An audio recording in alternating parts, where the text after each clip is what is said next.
Em 1989, um homem chamado Gus Farassi tomou a pior decisão que qualquer criminoso em Nova York poderia tomar.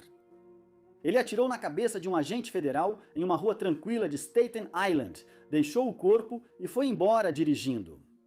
Durante 9 meses, ninguém o encontrou. Nem o FBI, nem o NYPD, nem a DEA, nem as centenas de agentes das forças de segurança que o procuravam intensamente pelos 5 distritos e fora deles. O sistema antidrogas mais financiado do mundo não achou um associado de 29 anos da família Bonanno escondido nos bairros onde cresceu. O que encerrou a caçada não foi uma denúncia. Não foi uma filmagem de vigilância. Não houve informante, escuta telefônica ou sorte.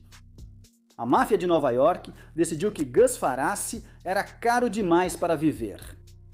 Everett Emerson Hatcher nasceu no Queens, Nova York, em 9 de outubro de 1942.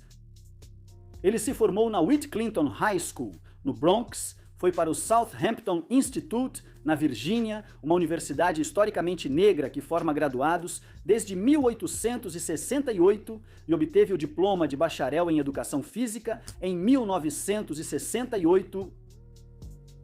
Ele entrou para o exército, passou 6 anos na Alemanha como vice-marechal de província, lecionou Educação Física na Escola de Ensino Médio para dependentes militares dos Estados Unidos ao mesmo tempo, voltou para Nova York em 1975, deu aulas nas escolas públicas da cidade, obteve um mestrado pela Boston College com altas honras e concluiu estudos avançados de pós-graduação tanto na Boston College quanto na John Jay College of Criminal Justice.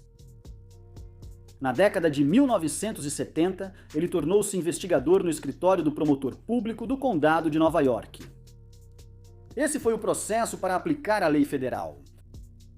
E em janeiro de 1977, aos 35 anos, ele foi aceito como agente especial na divisão de campo de Nova York da Administração de Repressão às Drogas. O que tornava Hatcher incomum dentro da DEA não era apenas seu histórico, era como ele o usava. O mundo das drogas em Nova York, no fim dos anos 70 e nos anos 80, era estratificado por raça, por bairro, por idioma, por redes de confiança que haviam sido construídas ao longo de anos nas ruas. A divisão de campo de Nova York da DEA era, segundo muitos relatos, predominantemente branca e composta em grande parte por ítalo-americanos. Hatcher agia de forma diferente. Ele ia a lugares inacessíveis a outros agentes. Ele conseguia construir relacionamentos em comunidades onde a presença de um agente federal branco teria encerrado uma conversa antes mesmo de começar. Ele sabia assumir uma identidade falsa instintivamente. Ele se voluntariava para missões secretas não obrigatórias. Ele fazia isso porque era bom e era necessário.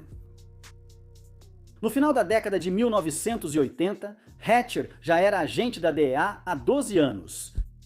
Ele recebeu prêmios de destaque especial em 1982, 1983 e 1987.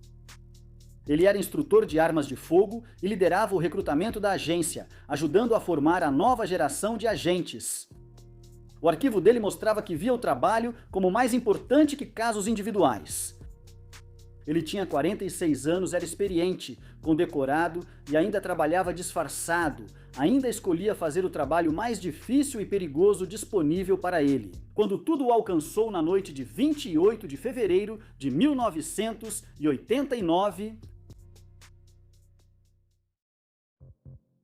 Costa Belli Farassi Jr., que todos chamavam de Gus, nasceu em Bushwick, no Brooklyn, em 1960 e cresceu em Prince Bay, Staten Island. Ele era ligado à família criminosa Bonanno como associado, ou seja, trabalhava para eles, fazia recados para eles, vendia drogas para eles, mas ainda não havia sido formalmente iniciado como membro oficial.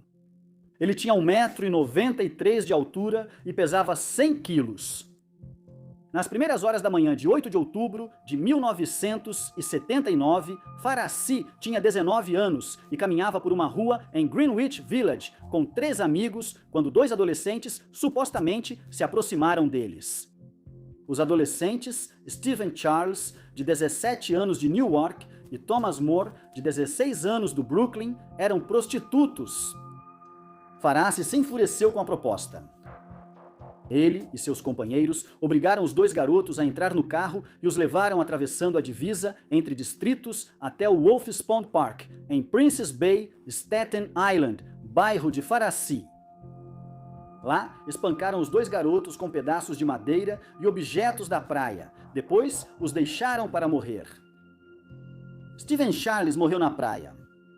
Thomas More, gravemente ferido, mergulhou no lago e nadou para longe dos agressores. Ele foi até uma casa próxima e conseguiu ajuda. Até 8 de outubro, a polícia já havia prendido Farassi e 2 companheiros. More reconheceu todos em uma roda 4 dias depois. Em 10 de dezembro de 1979, Farassi se declarou culpado de homicídio doloso em primeiro grau. O Estado aceitou o acordo e, em vez de arriscar julgamento por homicídio qualificado, ele foi condenado a 7 a 21 anos de prisão. Ele cumpriu sua pena, foi libertado em condicional, violou a condicional, voltou para a prisão e, finalmente, foi solto novamente em 3 de junho de 1988. Menos de um ano antes, na noite que definiu tudo, ele tinha 28 anos. De volta a Staten Island, ele quase imediatamente voltou ao tráfico de drogas, pequenas quantidades de cocaína e maconha, movimentando o produto pela rede em torno de um capo bonano chamado Gerard Jerry Chile. Gerard conheceu Chile pela primeira vez na prisão. Agora, do lado de fora, ele era um dos braços direitos. É aí que Everett Hatcher entra. No início de 1989, Hatcher estava subindo na equipe de Chile como comprador infiltrado. Ele já tinha feito 2 reuniões com Farassi, comprando pequenas quantidades, ganhando confiança, construindo um caso. O objetivo, como sempre é nessas operações longas de infiltração, era subir na cadeia, transformar um traficante de baixo nível em uma janela para toda a organização. A terceira reunião estava marcada para a noite de 28 de fevereiro de 1989. Hatcher foi sozinho até Staten Island de carro. Sem reforço na área imediata, a cobertura era uma compra de cocaína, algumas onças, algo rotineiro nessa fase da operação. O que aconteceu em seguida está registrado no relato oficial da DEA e é breve e brutal. Por volta das 21, a Hatcher encontrou Farassi no local combinado. Durante esse encontro, sem qualquer aviso, Farassi sacou um revólver 357 Magnum e atirou várias vezes em Hatcher, inclusive na cabeça. Ele morreu no local. Farassi fugiu em uma van, encontrada abandonada 3 dias depois, a cerca de 3 quilômetros do assassinato e a menos de 1 quilômetro da penitenciária estadual. Everett E. Hatcher tinha 46 anos, ele deixou sua esposa, Mary Jane, e seus 2 filhos, Zachary e Joshua. Ele foi o primeiro agente da DEA morto em Nova York desde 1972. Sempre surge uma pergunta em casos como este. Farassi sabia que estava atirando em um agente federal?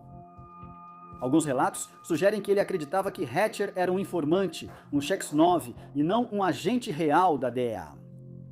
Essa distinção teria uma importância enorme nos meses seguintes, porque criou um debate moral dentro do crime organizado sobre o que Farassi realmente tinha feito e qual seria a resposta apropriada.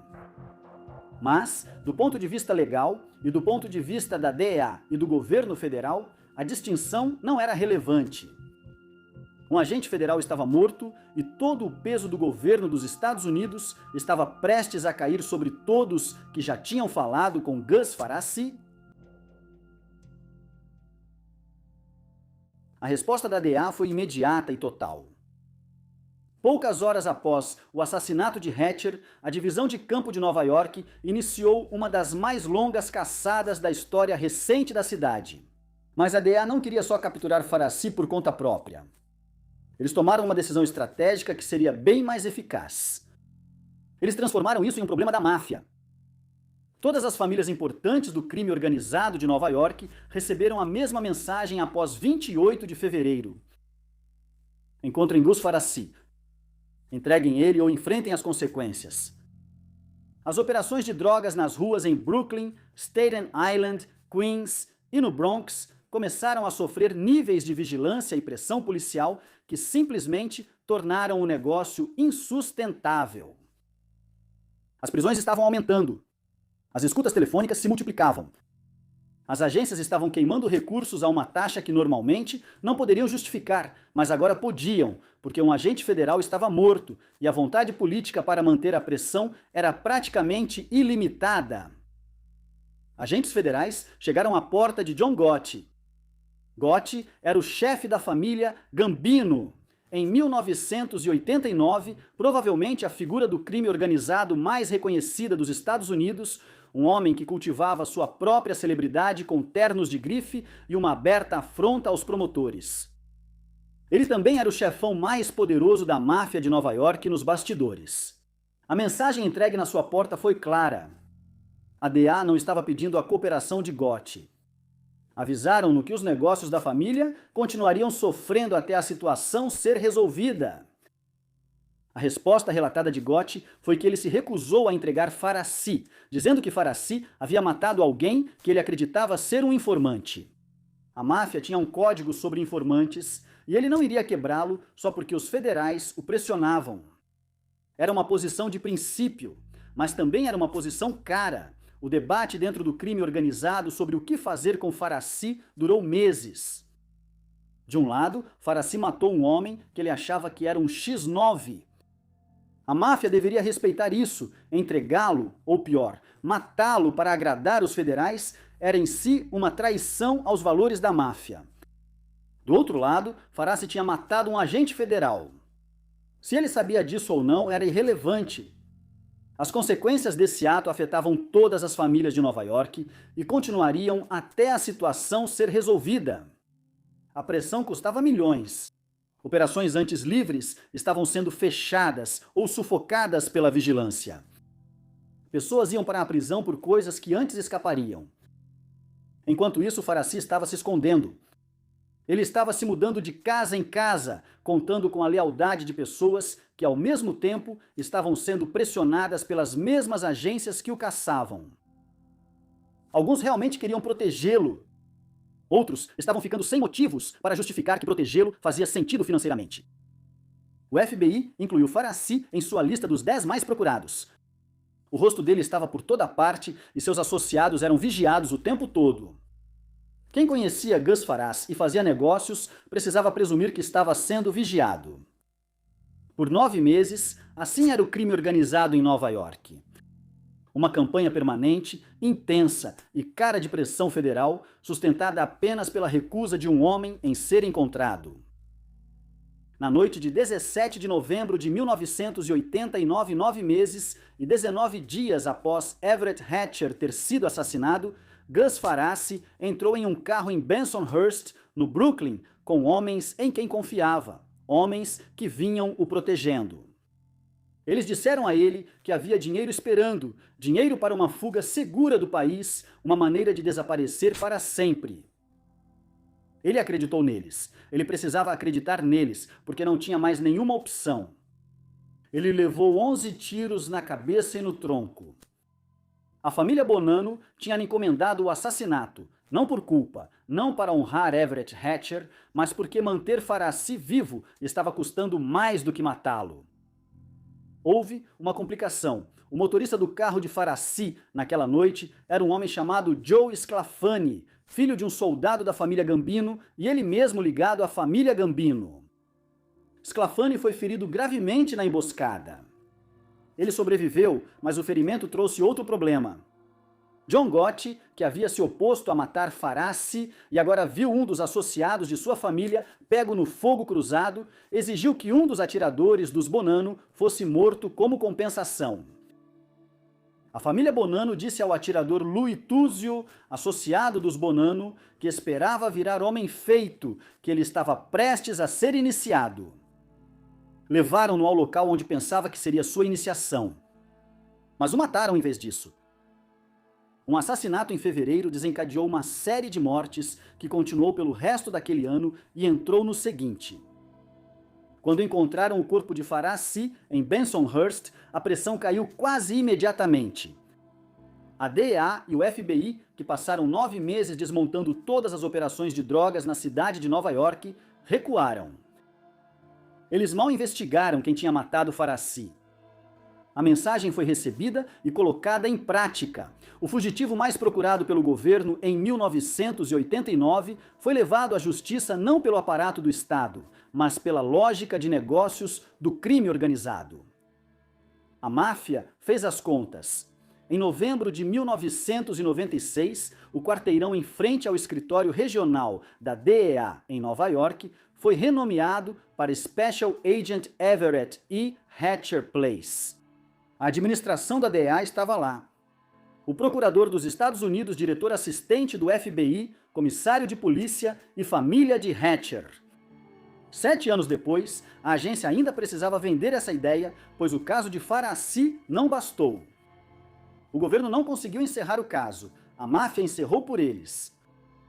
O governo federal gastou 9 meses e enormes recursos caçando um homem e nunca o encontrou. A máfia o encontrou em uma tarde quando decidiu procurar. Você não mata um agente da DEA e sai impune, não porque o governo sempre vai te encontrar, mas porque, eventualmente, as contas deixam de fechar a seu favor.